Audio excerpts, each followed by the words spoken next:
Erokamano nyakwara Ramogi kuom medo kete Ramogi TV en saa 3 mar otieno intiere wang' saa ma yudo weche manyien mago ma waikoni e chendo ni odiochieng' ma kawuono wantiere kod wach mar masira bende weyo ka jomoko wito ngimagi odhiambo ma kawuono. Weche motenore kod bura bende nitiere nyim doho ma chicho yie ni ne okawo ngima jal ma bende ne onego ma osebedi ka itimo e nonro. Wantiere kod bende monj motimre gwenge mag Samburu ka achiel kod chik ma bende dhok mogolo kod jatend piny Kenya William Ruto ewi jogo modak e lope ma bende gin kaka mag sirikal, jogo mano yako lo biro chuno gi mondo mi gichul ka ok mano to gik ma bende owacho gi dhoge gin mago ma ibiro tim. Bende wantiere kod weche ma otenore kod gigo matimre county ma Siaya. Weche osebedo koni kod kocha poni MCS dwaro mondo mi githich oko e kom Governor County no James Orengo mano magi kwedo magi to kod mamoko mathoth magi weche maomiyo pek. Watulipe pesa market value, ama kama sivyo mambo tu ni yale.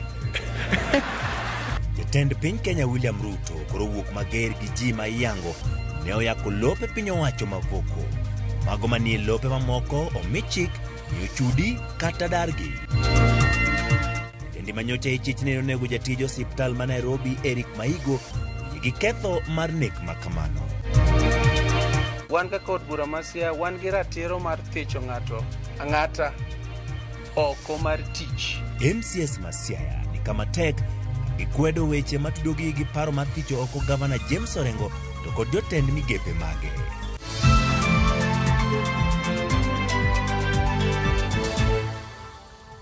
Nyakwara Ramogi nena ka intiere kanye thuoloni mari ma loso kode namba mar 3 nono ka chiel e Facebook page mar Ramogi TV, YouTube ka chiel kod Twitter. Obedo gi thuolo mar somo pachi weche mopogore opogore ma wakeloni gi elak seche gi intiere kama kare.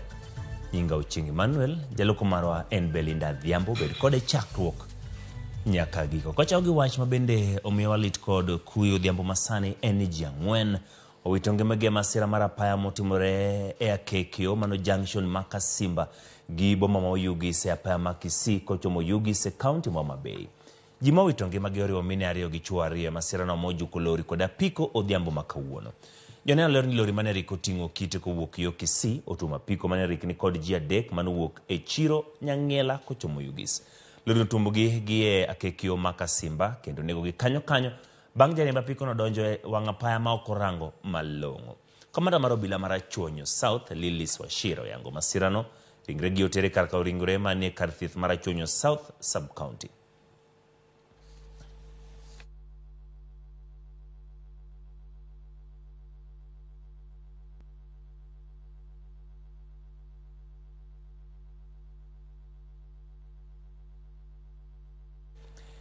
Kapod wantiere wach motenore kod lal mar ngima bende ni ji adek onegi kama moko auchiel odongi hinyruok marach mag lisasi kaluwe gi monj motimore e gweng' ma Pura e kaunti ma Samburu. Motimore ka monj mamoko tim e gwenge ariyo mayudore Kapindasum kod Kiseria ne kaunti ma Baringo. Monjno ma Kiseria ne yangore ni ne otimore kuom thuolo mar nusa ka jamni makwan gi oingo 60 bende okwal. Bila mag GSU no luonda jokuoge mag jamni kendo duoko gi ke gweng' ma Kapindasum jonjore yangore ne omonjo alwora no mani machiegni gi skul kapoko bila mag GSU no donjore mar kedo kodgi. E gwenge mag Samburu ji monegi oter ringre gi e kar ringre ma oyudo hinyruok to timne gi thieth e kar thieth achiel ma Samburu.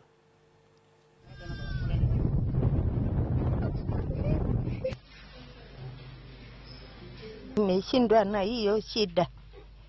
Sasa hatuna mali, hatuna watoto, hatuna pahali ya kukaa. Tumeacha manyumba yetu, tunakimbia tu. Ile ng'ombe kidogo tulikuwa nayo imeenda yote. Sasa hapa ni umaskini. Unaona kwamba El Nino imekuja, watu wetu hawana chakula, watu wetu hawajalima, tunaumia mpaka lini? Kwa hivyo tunataka ikuifikie president ya kwamba tumesema enough is enough. Na president focus hapa, ukuje uangalie nini ambayo inaendelea hapa. I'm not guaranteed na safety ya watoto na sijui kama hiyo mtihani itafanyika kwa sababu sijui hata kuanzia leo sijui kama watoto wameenda shule. So ningeomba huyu minister wa interior Honorable Kindiki tuashua ya kwamba Lorian Primary na Pura Primary watafanya mtihani yao salama kama wale watoto wengine. Hawa ni watoto wa Kenya, wako na haki ya kufanya mtihani kama wale watoto wengine. Kapod wantiere weche mag achiche ni rawera mawuok Kibra, Nairobi manodonjne kod ketho manego apisa mochung'ne weche mag omenda od thieth ma Nairobi, Eric Maigo. Oyie kod ketho ni en ema nyocha onego jagono. Ana Dhiambo manochope nyim doho tok nyis doho ni ng'at maduong' minyalo donjne gi ketho. Ni en ema onego Maigo e kar dak mare ma Jamhuri. Simfros Okinda nigi mathoth. Kane ochopo nyim jang'ad bura mar doho mamalo Kanyi Kimondo, Ana Dhiambo nosomne ketho mage kama noyie ni en ema nonego Eric Maigo. Matok doho yango ni an en ng'ama ng'ongo kopogore kod weche ma iwacho ni hike ni e bwo higni 18. Okinde mag an kata kamano nyono kar tiend gin gi obok an mag nyuol mare manyiso ni pod otin. Kaluwore kod obok manodonjne godo, an wachore nonego Maigo e kar dak mare ma Woodley Estate, Nairobi, tarik 15 dwe mar 9 higani. Jang'ad bura notemo lero matut ne an okum minyalo miye ka en ema ne onego Maigo adieri ka an nodhi nyime gi yie ketho. Kanyi ochiwo thuolo ne an mondo lalre kod okil mage mondo lere matut gima duoko mare onyiso. Jang'ad bura nong'ado mondo an obi ochop kende doho ma Kibra kama biro somne ketho gi kendo kod jang'ad bura Diana Muchache tarik 8 dwe mar 11 higani. Achejno ibiro med geng'ne od twech mar mine Malang'ata. Simfros Okinda, Ramogi TV. Kapod wantiere weche motenore kod njore weche mag chike to kod doho, familia moro gweng' ma Konate e kaunti ma Nyamira ywago ratich gi bang' kweth jogweng' moko monjo dala gi kendo wang'o mwandu. Yangore ni kwethno ne omonjo dala no otieno ka giwacho ni miyo moro e dala no timo timbe mag juok. Kaka jafwambo marwa James Okoth lero, familia mar miyo no okwedo wechego. En lit makoro kwako familia mar jaduong' Samuel Morara e gweng' ma Konate e kar chung' od bura ma Nyamira East ka e kama jopiny manigi ich wang' ne otimo monje dala anyuolani kendo tia e mach kapok gichwe gi beto koda kacham e puothe. Joneno lero ni monj makamano jogweng' ne otimo ka gichich ni min od jaduong' Samuel timo timbe juok. Familiano to kata kamano okwedo wach makamano. Makuku ilikuwa ndani ya nyumba yote walichukua. Kitu waliachilia hii peke yake ni ng'ombe. Manguo sina, kilichomeka. Kitambulisho sina, kilichomeka. Sasa piketi ya watoto silichomeka. Sasa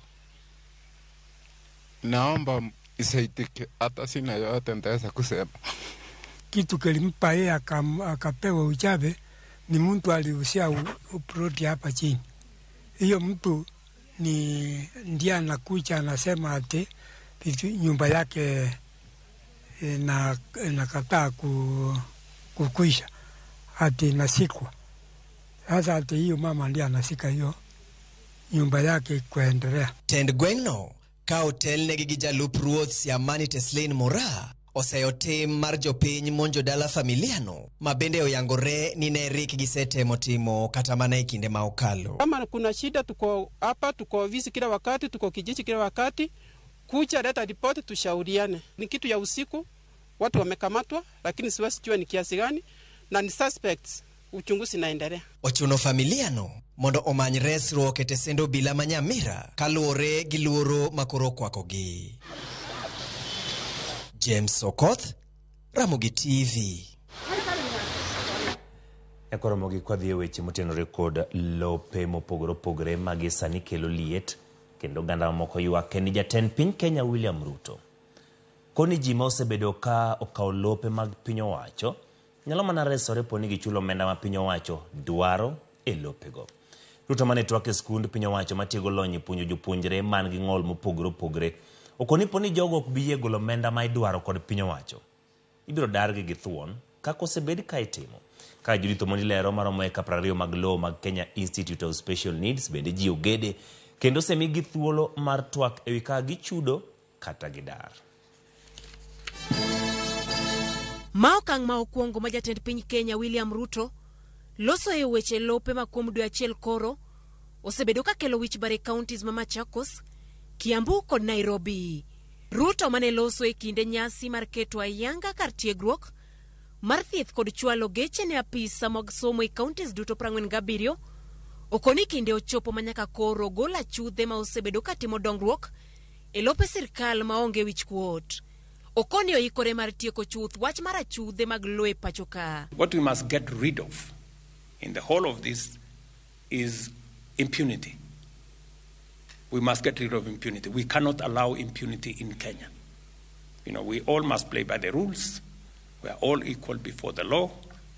And so the people who are willing to negotiate, they should negotiate and have a settlement. That is the best way to go about it. Kata mana kar tiegruok mar Kenya Institute of Special Needs, kama ne obagie nyasini, Gavana ma Nairobi okoni heka 20 mar lopgi, oyaki kendo gedie kod ji giwegi. Ruto koni jogi, nyaka yie chudo kaka sirkal dwaro, kata odar ka okamano, to yo achiel mar muko ma osebed ka itiyogo, biro dhi nyime. This institution, for instance, had 76 acres. 20 have gone. What is remaining is 50 acres. And I'm glad that the directors raised it and Waziri. We need to regularize those who have built on this land because we cannot destroy their houses. Waje walipe. As a county, we will support that process. Your Excellency, together with the MP and the Ministry of Lands. So we are going to agree with them. We need the money to go and do the factory. So tutakata hapo, watulipe pesa. Market value. Sisi tutaenda, labda tuende tutengeneze factory. Ya kutengeneza devices ya watoto wetu, tutawafanyia evaluation, watuletee pesa, waendelee na maisha yao, ama kama sivyo mambo tu ni yale. Director Markise no Markiogora okoni bedo ni lopgi ne oyaki osemonogi chako kambi mar loso masinde mag tiego jopuonjre man gi ng'ol gino makoro gin go gi geno ni dhi chopo kare. The intention of that land was to produce devices for the learners. The numbers is increasing day by day. Therefore, the effort by the president and the government to make sure that that land is back to Kise will make sure that the dream that was there to produce devices is available. Because it has slowed down that particular activity because we could not be able to proceed as per the requirement. But now we are very excited today that the land will be taken back to its original desire to have the country meet the needs of lands with special needs. Kuonde moko ma weche lope osebedo ka chende kama oting'o mihango, choka, Njiru kod Kirima, done omiyo ji nyaka tarik 31 dwe mar 12 mondo miyo dar. Lope ma Mavoko, kaunti ma Machakos, ma bende ne osemukie ute buora, jatend piny okoni dhi chiel chakre odiochieng' makiny, kendo ibiro chakie gedo mar kambi loso masinde mag konyo jopuonjre man gi ng'ol ma opogore pachoka. Judith Omondi, Ramogi TV, Nairobi. Erokamano Judith Omondi. Kapod wantiere weche mag jatend piny ni jatend piny Kenya William Ruto chwalo geche 47 e counties duto ma pacho kaendi mabiro konyo chwalo chenro mag somo e counties go. Ruto mane lose skund tiego lony puonjo jopuonjre man gi ng'ol mopogore.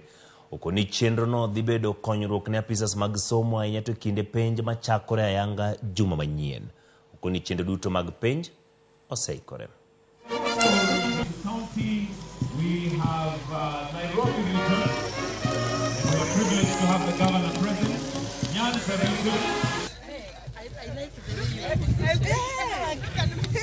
With examinations beginning next week, these vehicles will also improve the monitoring and distribution of examination papers across the country and the examination period tests the entire education system, and is one of the ways to ensure the system holds. What I'm saying here is that the opportunity we have next week is to test what our children have been going through, the learning they've gone through in the last 1 year. And I'm happy that it is no longer an all or nothing exercise. We are now looking at how to bring in competency-based education, that examination is not a do or die exercise. It is part of the exercise of learning. Kawadhi county manomasia eni MCS county masia koroni kama tek kagikwedo weche maluoro ni yande gin kod paro mar thicho ko governor James Orengo kod jotend migepe mage. Koloso kod jofambo speaker Jojo Kode wacho ni pod gitiyo e tich achiel kod governor Orengo. Karombe mawachore ni gisebedo kagitimo gin mana mag goyo mbaka. Lidio Keo Nikiler.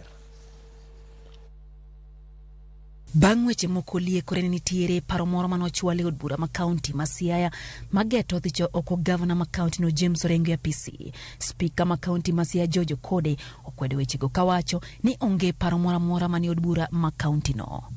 Wakaw thuolo ni makende mondo waler weche mosewinjo ka fuong'ore oko kar kanyo.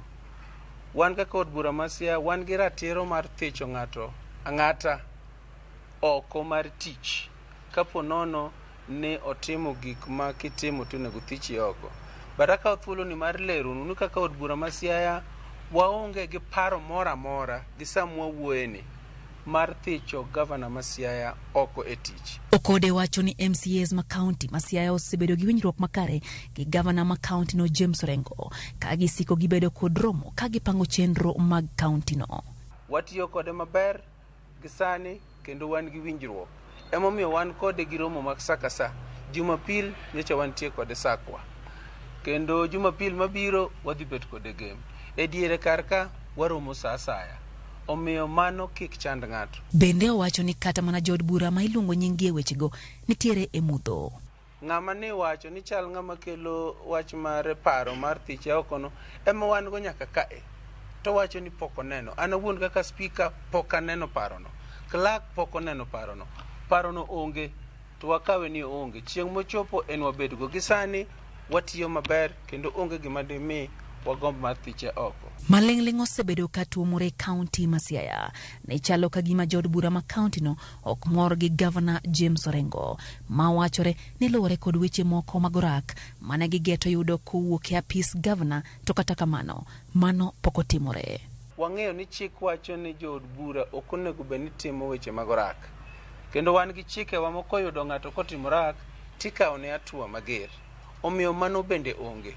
Wan kama wadonje kaka od bura en ni kapo nono miyo rak nitie wards to nyaka itim gino kaka idware kendo nyaka itime e sama idware. Nyaka sani apis gavana ma kaunti no James Orengo pok ogolo duonde e wi wechegi. Lydia Okeyo, Ramogi TV. Kapod wantiere weche mag telo ni seche machuok kende bang' jatend migawo ma jotich Moses Kuria kete mbui mare ni oganda jomeru gin oganda mohero lweny. Jotelo mawuok e kaunti no wuok oko motegno kendo kwayo jatend piny Kenya William Ruto mondo teng' lwet Moses Kuria mogo kuom donjore gi siasa kaachiel gi nyiso oganda jomeru achaya. Kotelni kod seneta ma Meru Kathuri Murungi jotelo go oseo Moses Kuria tudo kang' mar MCS mag kaunti no kuom thicho oko gavana mar Kawira Mwangaza kod achiel kuom josiasa man kod mbii maduong' e gwenge mag Masawa. Jotelo go nyiso Kuria ni oganda jomeru nigi jotendgi kendo gidwar jatelo mane orem e yiero maduong' mokalo.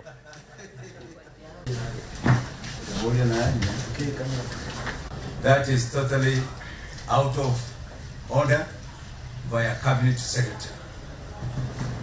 And we are requesting His Excellency, the President, that he has one look, cabinet secretary, reckless in his speech, reckless in his associations. Yesterday he posted to the effect that he is standing with the impeached governor and that it is being organized by someone in Mount Kenya who want to be the kingpin. We want to ask Moses Kuria to tell us who this kingpin is and why he is associating Meru politics with other Mount Kenya areas. Na serikali iliyokuandika wakati wewe umeshindwa, kwa saizi umeanza kuidharau, kwa sababu wewe mwenyewe umeshindwa community yako ya Wakikuyu, umeruka katika Meru. Meru sio area ya kutawalwa na mtu ambaye ye mwenyewe ameshindwa kujibeba. Ramogi bang' weche mag Siaya to kod Meru wakaw yoyo mokwongo kata kamano mtie jogo maloso kod ero kamano dendo junior achiel kachiel kuok e YouTube page mar Ramogi TV Ramogi ler dala mar Mlolongo Machakos County ero kamano Crispin Wasonga Oimore gi Ramogi TV Kevin Oruto Pastor Ruto Kevin mar Orembero Maler Church Ugis neno weche manyien maler Kasimba Junction Black Spot Walema Owada ero kamano Job Nyamiro ero kamano kumkete Ramogi TV Walter Yalo ne Ramogi TV kan ka Petro Sembodalo kamano kumkete Ramogi TV e YouTube Lari Juma Emmanuel Oimore ler awacho ni ler ka interior gis dala kod mama ni Matthews Alice Matthews wacho ni wach masira motimore ka simba no emokawa gi buok.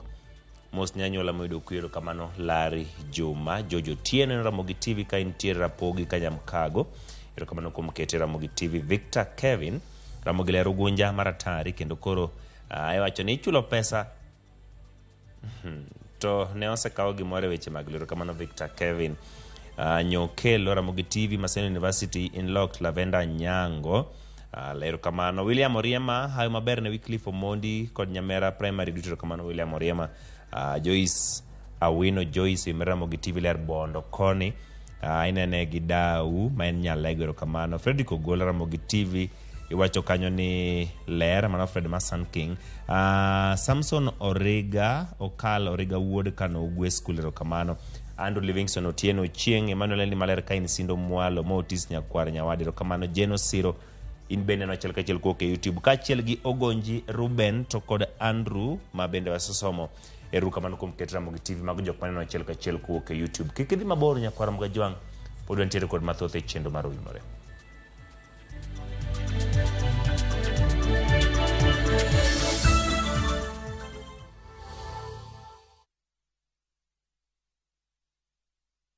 Jipange na View sasa iko hapa sasa.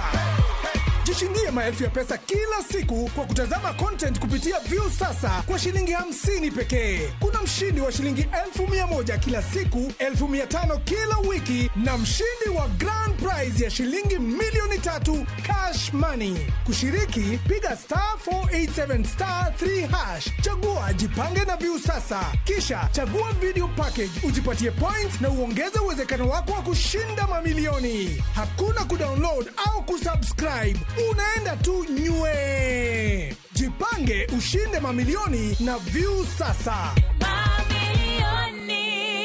Sheria na masharti kutumika. Imeidhinishwa na BCLB number 2978. Female genital fistula FGF en tuo ma ikelo kod muoch moremo kuom kinde malach ahinya to kokao okang' mapiyo mar manyo thieth. Ma nyalo kelo mol mar oko matin gi maduong' ma ok chung'. Kik ibed gi luoro. Fistula inyalo geng' kendo nyalo thiedhore. Mondo mi otiek magi duto, Royal Media Services, Homa Bay County Department of Public Health and Medical Services, M-Pesa Foundation kachiel kod Flying Doctors Society of Africa sani kwayo mine ma odak kod tuo mar fistula mondo wuog oko ne thieth manono mar fistula mabiro timore tarik 20 dwe mar 10 higa mar 2023 nyaka tarik 26 dwe mar 10 higa mar 2023 e Homa Bay County Teaching and Referral Hospital. Kanyakla waduog kuru nyadhi gi geno ne mine ma odak kod fistula.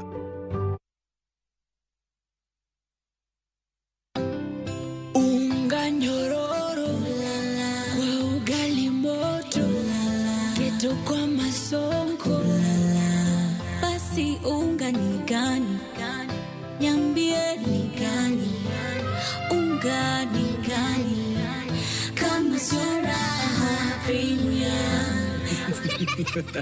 An Bahati neging'ia ka mtoto wa mama tinde giluonga mtoto wa Kavagara.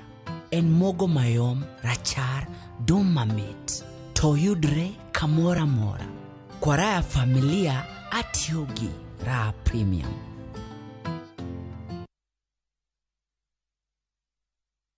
View Travel presents Hidden Gems and Well-Hidden Treasures. 3 days, Mombasa, Diani or Malindi from 13,999. 3 days, Masai Mara or Amboseli from 14,500. 3 days, Savo or Samburu from 23,000. 2 days, Mount Kenya, Naivasha or Nakuru from 3,900. 5 days, Dubai or Zanzibar from 640 USD. 5 days from 1,050 USD. 5 days, Egypt, Thailand or Turkey from 1,150 USD.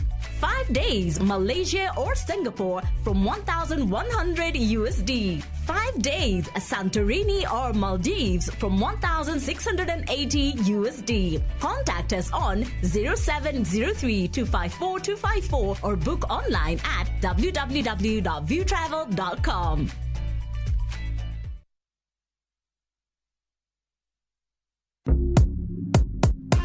Mtu wangu, imagine kuna over 1000 ways to win on shabiki.com. Usimiss out. Pata multi-bet boost massive ya 1000% ukicheza on shabiki.com. Cheza sasa na shabiki.com na upate up to 1000% multi-bet boost. Min shabiki na nadeku place tena, nilieka kichwa yangu ikabai tenda.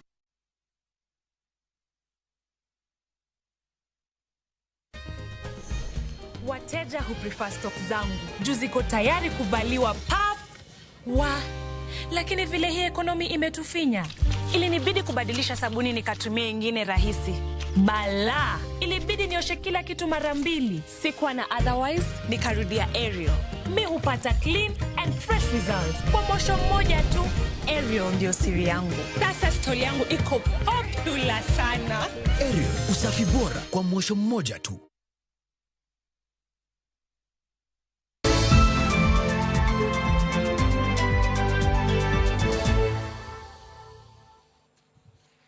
Erokamano kuom medo kete Ramogi TV chendo mar Oimore ka wadhi nyime.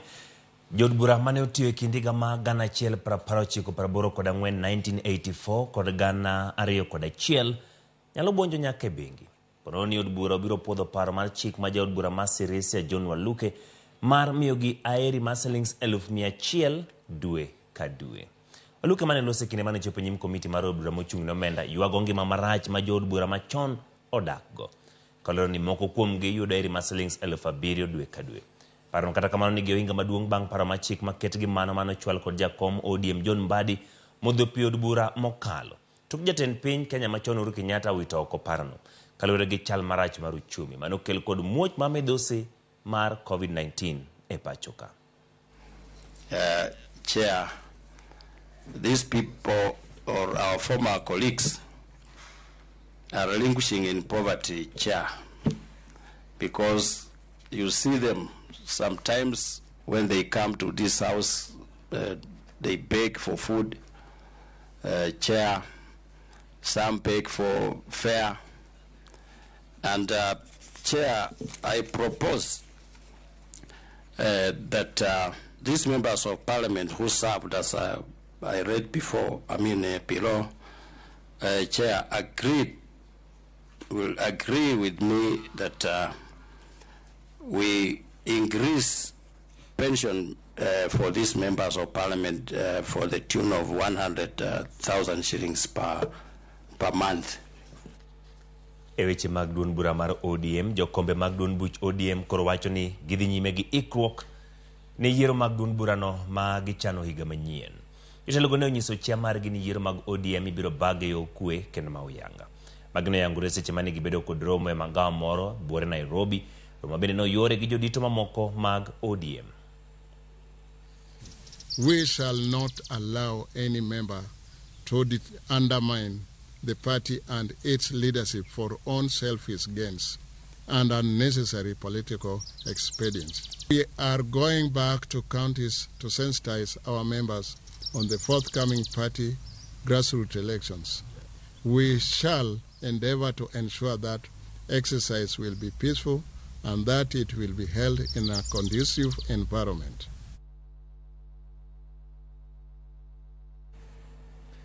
Kaudhi weche mag duond bura mar UDA yuarok medo nene kind MCS mag UDA od bura ma Nairobi ewi lemo mag telo e od burano. Kang makamano osekelo yuarok mapek e kind kweth ariyo malaro lemo mag telo. Kaka uno jagoro mar UDA Cleophas Malala gi jakom mare Cecily Mbarire ne obagoro mokum thuolo mar seche 6. Kata kamano romo no ne ok onyago lemo. Kweth motele gi Chega Wedhera gi Joyce Mudhoni osebedo ka sundo mondo thicho ko jatend kweth manok e od bura Anthony Kiragu. Gijago opore lo kweth manok Mark Mugambi.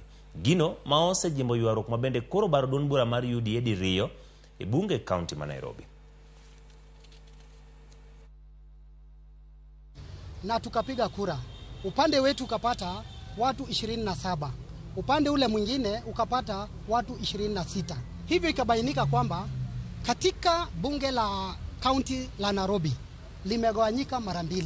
Lakini upande mmoja umepita ule upande mwingine na kura 1. Fortunately or unfortunately, the meeting has ended in a stalemate.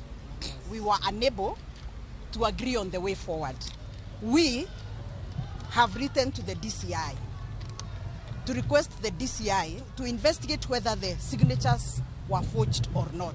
The national chair will proceed to brief His Excellency the President of what transpired in the meeting. County Assembly of the UDA side really needs to work towards building consensus and creating one cohesive team that can be of benefit to the County Assembly and to the County of Nairobi. At the moment, the County Assembly is on recess, but before they resume their sessions, we are going to have an amicable solution to this conflict. Otherwise, we want to implore upon both factions to remain calm, to have confidence in the Secretariat. We are going to be as impartial as possible. We are not going to favor any side. Kapod wantiere weche mag boma ma Nairobi, tulo nomuoch e chiro ma Bama okinyi ma kawuono. Seche ma apisas mag obila ne rakore kod johala ma Bama mane obago ng'anyo ka gikwedo nengo momedore mag osuru ma bende ichulo e kaunti no. Johala go wacho ni nengo omed gi atamalo maduong'. Ahinya ne jous dhok kod ring'o. Johala go ywak ni midhiero mokwako chiro no ikelo kod tend kaunti ma Nairobi. Giywak ni kopogore kod nengo moidho, sani koro kaunti ka osuru kuom fuoni mopogore mag dhok kaka wich, pien e kind fuoni mamoko ma ichulo mopogore. Johala go koro dwaro mondo gavana ma Nairobi Johnson Sakaja odonje wachno kendo resgi kuom osigo mapek ma giwacho ni nyalo miyo gilor ohandgi.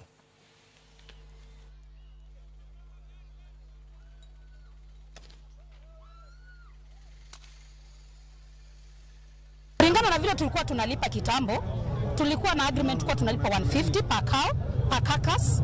That is ng'ombe ikuwa mzima. Na so far kwa nao wametuongeza tunalipa 300 per carcass. Na plus kwa hiyo carcass bado imegawanishwa. Iko na matumbo inalipiwa kando, makajagia miguu iko kando, vichwa iko kando. Na ngozi pia. Ile tunasema si halali kwa mtu wa biashara manake anafinyika. Kinunua nyama before uuze umechomeka dhao mbili before hata ka hiyo nyama vile tu imechinjwa tu hivyo before ifikie hadi Bama umechoma already. So kitambo ufikie hiyo do unapata pia kweli akisukumwa huko anasukuma pia wengine hivi nyama inapanda juu unapata hakuna kazi watu wanafanya. Wengi wetu tujakuwa na nyama zijakuwa sokoni. Customer wamekuja bei ikakuwa tofauti, alafu wengi wao due to shortage of meat, wengi wajafungua hoteli zao, alafu kazi pia leo iko chini sana. Wengi wao mshahara leo itapunguziwa, alafu wenye wajaajiriwa hapo wengi wataenda na pesa kwa siku ya leo. Wadhi county Mama Bay, pinyoache county Mama Bay yangu chendo magingo marketo kar thieth ma thiedho mine mane kod tuo ma fistula e county no kaka achiel kuom yore mag kedo gi tuono e kind joma mine. Gavana Gladys Wanga wacho ni piny owacho mar tiyo machiegni kod riwruoge mamoko mosebedo ka siro sekta mar thieth e county no mondo gimany kaka ginyalo ket weche mag thieth go. Wanga koni dwaro nitie mondo mi oket ne kar thieth moro minyalo thieth gi pile ka pile kopogore kod rito dichiel e higa mar yudo thieth.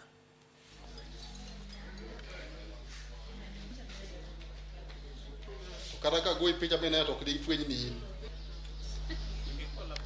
wagoero kama na ahinya kaka sirikal ma Homa Bay nikech wayudo partners osiepewa mathoth kamoting'o M-Pesa Foundation to gi UNFPA to gi AMREF to gi Beyond Zero to gi Flying Doctors mobiro mondo oti kodwa kanyakla e wach mar tieko wach mar fistula. Aneno ka mine obiro ka moa kuonde mopogore opogore e county ka to be oko mar county bende mobiro mondo oyud konyruok e wach mar fistula. Koro wach mar fistula ni en wach ma koro wang'iyo gi partners wagi ni ere kaka wanyalo bedo gi thieth ne e yo madhi nyime mok ni warito mana camp machalo gi ma. This is not the only county where we are partnering with county governments to bring medical access to our people. We've been to Tharaka Nithi, we have been to Samburu, we have been to Kilifi, and our actions are based on the assessed needs. Wangado tong wadonje county ma Migori, jogo monyuol kod kit chwech ariyo polido kwede kindo ganda e county ma Migori. Moyang kod jokanya riwruoge makeno ne ratiro mag oganda e kinde nyasi mar yango duchieng mar jogo monyuol kod kit chwech ariyo mong'ere kaka intersex. Giwacho ni akweda ma yudo jogo mantiere kod kit chwech ariyo gi chakore familia ma giwuokie.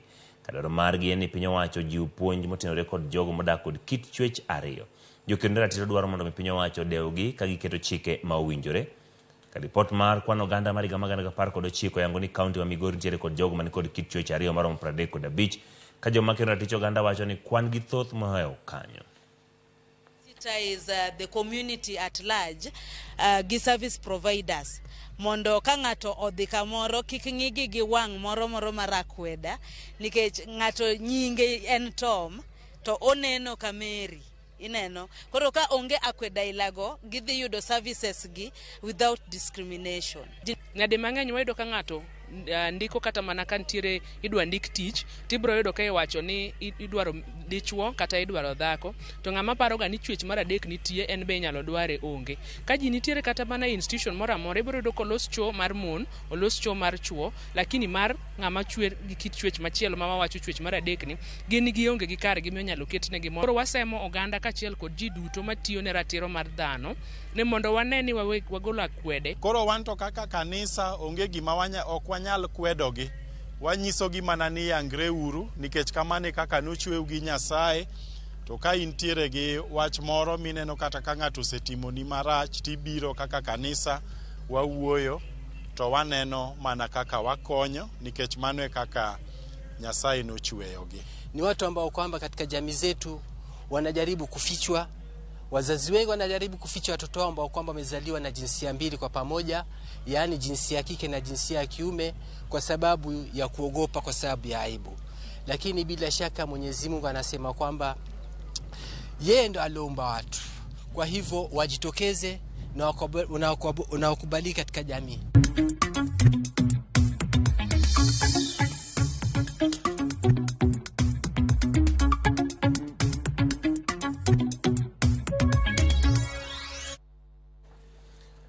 Matayo weche osuru pacho ka indikere ni lai manyime mar medo bero chenro margi ka gingo juma mar chulo osuru ka gicholo tegruok ne joala ma Garissa Lodge boma Kisumu. Joala ma kwan gi 80 oseyudo konyruok kokalo chenro no. Kathoth giorwako chenro no e kinde maduol mar KRA ni gigeno mar medo kwan joma chulo osuru kaachiel kod gope mag osuru. Gimedo ni jopiny koro mi thuolo mar chulo gope KRA maonge fwai kuom kinde kalure gi dwaro machiko omenda mar higa mag 2023. KRA wacho ni giseyudo milion 8 e chudo mag osuru dwe mar 10 ka bende giserucho choko gowi maromo shillings milion 6 e kinde no. Oh, you're not putting the tax on this banner?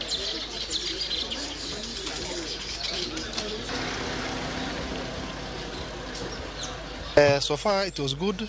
It's not the way the traders they thought. They thought that KRA people are, and it is Kenya Revenue Authority, and we saw what we saw. It is Kenya Revenue Service. So the service that they saw is a good service, and their compliance. We even said we'll help the KRA because we have the community in borders like Busia, Bungoma, Migori, even Kisii. And then we said we'll help the Kenya Revenue Authority even to register more clients. In this period that we've been serving them here, we've been able to enlist quite a number of them to register for PINs, their PIN numbers, and also register for tax obligations. We've also been able to process amnesties. In total, this month, we've been able to process 78 amnesties in the last 4 days or so that we've been here. There will be no longer any applications for penalties and interest. So it is important that taxpayers quickly take advantage of this program and ask for amnesty. Where they are not sure, let them come to KRA and confirm what is the status of their ledgers within KRA record. Jogo manie sekta mar gero udi koni luar mateko siling mar Kenya kipimo kod dola mar piny Amerika koro rocho chenro mag gedo ahinya kalure gi nengo mwandu mag gedo masani ong'aore pachoka. Kane giloso romo magala moro magibage kaunti ma Mombasa, jalony go koni jogo magero udi nego tigi lony mane kod jogo mane kod lony mar gayo wach udi mukore kendo podho ni mar ogergi kod jogo maonge lony.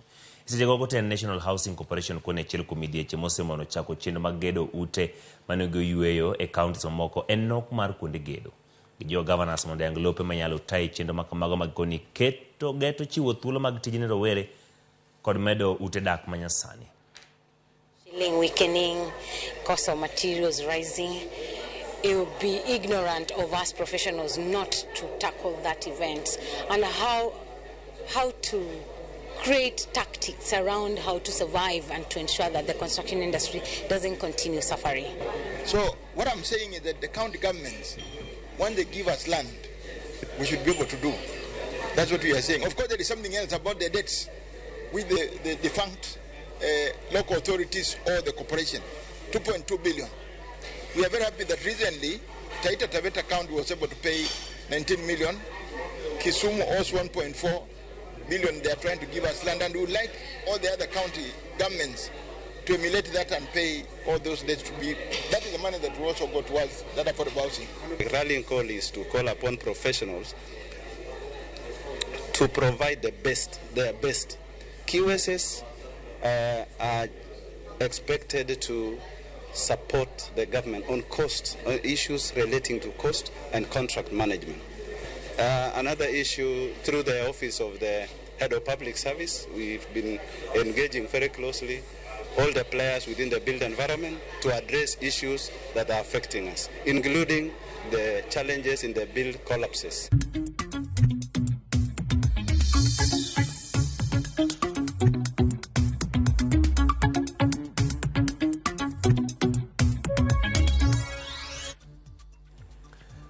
Ramogi kamano kuom medo kete Ramogi TV ntiere jogo maneno achiel kachiel kokalo sani e Facebook page marwa. Erokamano Movin Ogola iwacho ni achiel kachiel ka ntiere gwenge ma Kisumu. Iwacho ni Matilda Dhiambo mabende wuok Kakamega Lurambi bende nenowa. Iwacho ni Amos nigo kanyo. Erokamano Matilda Dhiambo oyudo ote to kod mos machal kamano. Kamano Moses Oluoch kuom neno achiel kachiel. Imene wacho ni nena ka intiere gwenge mag Kopa Udhiru. Ikete Ramogi TV. Erokamano kuom kete Ramogi TV kendo twakoda joma bende no podi ka gintiere e Facebook page marwa mar Ramogi TV. No ka ng'ato ng'isa kaendi ni Maina Ben neno maler ka intiere gwenge mag Lwak. Erokamano kuom kete Ramogi TV. Dennis Nyang'oi wacho ni ne wakwero koro bro chuno mondo mi ji ochul nengo kata omenda motenore kod weche mag udi ma nengo gi ogore piny. Erokamano kuom kete Ramogi TV. Richard Odhiambo intiere Nyaera Yugis Agri Ajwang Komoro kawuok dala Kiber. Joala ma Bama giwek yuago yuwacho suru nikech gin ema ne gidwaro piny owacho. Erokamano. Mary Sheila hayo maber ne jo klas 8 kod klas 10 kod 2 mag Matera Primary gi High School. Erokamano. Minzonia ineno achiel kachiel ka intiere Kalangi hayo maber ne Munyu Primary mondo e piny mag dhi timro kamano. Jamta wuoda wasi no Ramogi TV ka intiere Wasi Border. Erokamano kuom kete Ramogi TV. Ma joma neno achiel kachiel Boniface Salim Odhiambo neno ka intiere Sori Karungu e Facebook page marwa.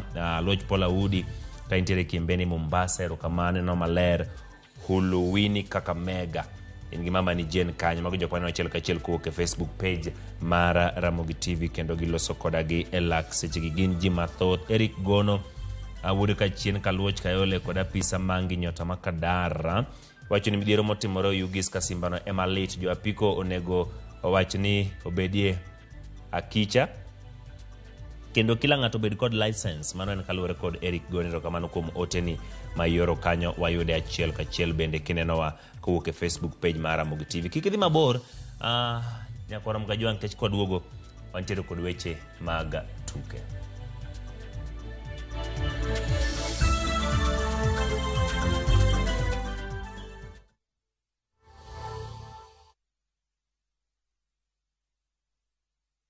Ageno ni ano kawiro makeup mang'eny ahinya. Angadio ni nitiere nyako kae momori ahinya. Introducing Kundali Bagia in Luo. This is a story of two sisters who lost their father, and in their quest to find their mother in another town, they find love. Enjoy this romantic drama of Kundali Bagia in Luo on viewsasa.com. Mano ber ahinya. Era mit, era odake kindwa.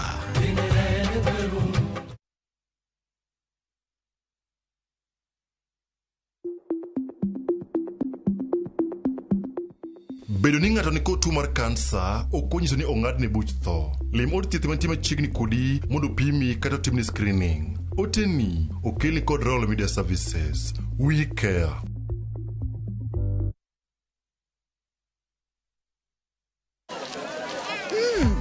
Colgate Herbal is formulated from a unique blend of natural herbs and is scientifically proven to strengthen teeth and keep gums healthy.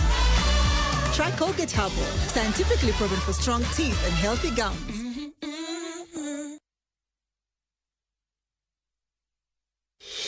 Setting up a fundraiser is now just a click away. Visit www.saidika.co.ke and start your fundraising journey today. Medical emergencies, funerals, weddings, supporting your church, school, or corporate needs, Saidika makes fundraising much easier. Once you visit www.saidika.co.ke, select Start a Fundraiser and watch your cause come to life. Share your fundraiser with friends and the global community for seamless support. Donate and receive funds easily through mobile money, debit, or credit cards. Dial *802# or visit www.saidika.co.ke and be the change today. Saidika, connecting hearts, changing lives. Together, we make a difference.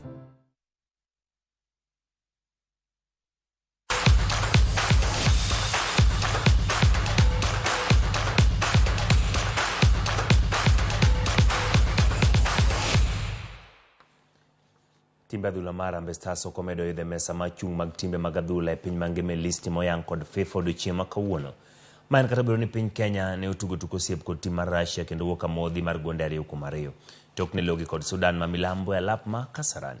Argentina odong' e namba 1 e chung' mag timbe tok bedo joloch mar okombe ma piny mangima to kod duoko makare tuke mag osiep to kod manyo thuolo e tuke mag World Cup mabiro.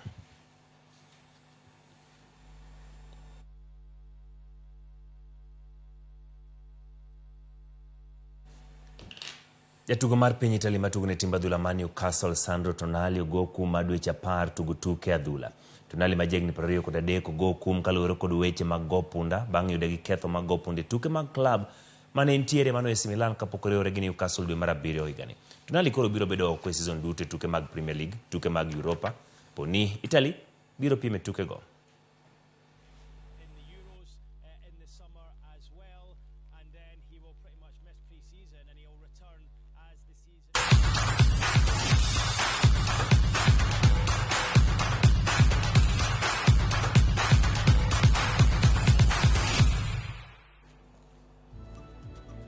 Yakora mogero kamano kuom bedo kode chakruok nyaka giko e chenro mar Oimore mage mesa makao weche manyien ne oyudo thuolo mar mondo mi walos ni odiochieng' ma kawuono. Ji mathoth gin mago maneno ma Linda Nyaruyoma ka intiere Kanyamkago. Erokamano kuom kete Ramogi TV wachneno wayo makare wuoro gik matimore e piny. Erokamano Linda Nyaruyoma ka intiere gwenge mag Kanyamkago. Antiere kod Atieno Yvonne binwachone na chiel kachiel ka intiere gwenge mag Nairobi Kaongware. Erokamano kuom kete e Ramogi TV. Ji mathoth gin tiere ka indi Polo Chieng' neno ka intiere Kisumu. Erokamano kuom kete Ramogi TV. Manuel Omondi Ramogi Lere gweng' ma Suba Nyandiwa. Erokamano Uma Sam Vasco aneno oteni. Erokamano Wycliffe Amala. Erokamano kuom kete Ramogi TV. Intiere Sidika Village Kabuoch Kachieng' County Mama Bero kamano Simon Ongwe, Mildred Achieng, Irene Otieno ka intiere Roraka Nairobi. Erokamano James Miro Kaundie kaneno oteni. Erokamano Councillor Francis Obwanda intiere Gemra Mole. Erokamano MCS Masea Tio machiegni kabisa Governor Masea James Orengo ge pogruok moro amora kindgi Siaya County nyalore kendo tumore. Erokamano Councillor Francis Obwanda kuom oteni mioro kanyo. Roni Rambo Roni neno ka intiere Nairobi. Erokamano kuom kete e Ramogi TV gi elaka sechegi. Ntiere Mwalimu Quinta Akinyi ka intiere gwenge mag Semerata to kod Nikki Caroline ka bende ntiere gwenge mago mag Nairobi. Erokamano kuom kete na Ramogi TV. Jiduto moro tegi. Erokamano kuom kete Ramogi TV neno achiel kachiel kuok e YouTube ka ineno wa Twitter kineno achiel kachiel e Facebook page mar Ramogi TV. Watimo ma nikech in omiyo wagoni erokamano kuom medo kete kaendi. Mane mokelo e giko nyinga Ochieng' Emmanuel. Jaloko marwa ne en Belinda Thiambo. Ubed gi otieno mokwe.